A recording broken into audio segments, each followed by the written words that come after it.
Hi boys and girls, today I'm going to teach you how to take a diagnostic assessment on Summit. So when you go to Summit, that's www.summitlearning.org, you're going to log in with Google and immediately it's going to take you to this current screen that we talked a little bit about in the flip video yesterday. So I'm going to go and I'm going to click on this year. When I say this year, I am looking for my power focus areas in the class that I'm in. So if I'm in math, I'm going to be looking at the power focus area under math. If I'm in reading, I'm going to be looking for the power focus areas under ELA. So for this example, we're going to look at math.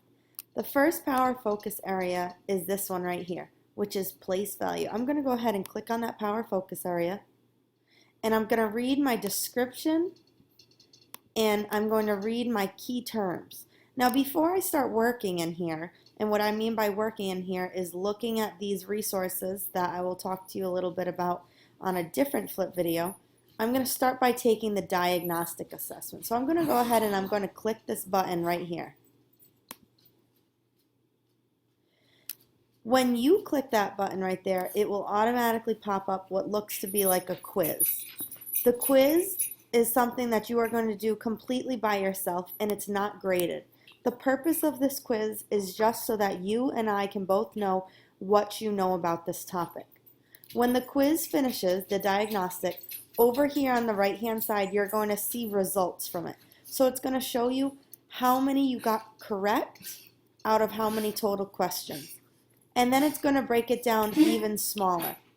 So underneath the total correct, it's going to tell you that each category you got a certain number of correct. So starting off with introductory materials. There's no questions on introductory materials, so if you just need extra help with whatever the topic is, you can go ahead and use those introductory materials. Those are optional.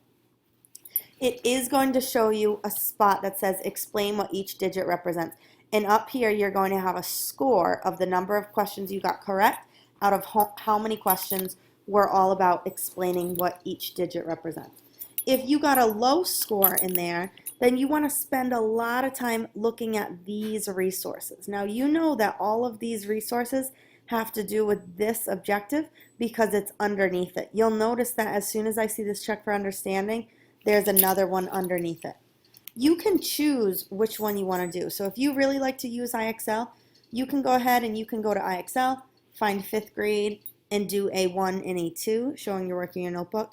If you're not too much of a fan of IXL and you prefer to learn by videos, then you can go ahead and watch a video and take notes in your notebook. This part is totally personalized for you, meaning that it's your choice of how you do it. Again, up here it's going to tell you the second section and how you scored. So our second section is read and write decimals using base 10 numerals and expanded form. If you need more help with that, again, you have your resources right under that standard for that section, and then compare decimals using place values. So that objective also has resources as well. So after you finish this diagnostic and you take a look at your score that will be posted over here, that's when you're going to go into the focus area and you're going to start choosing what you work on. All right, have fun learning.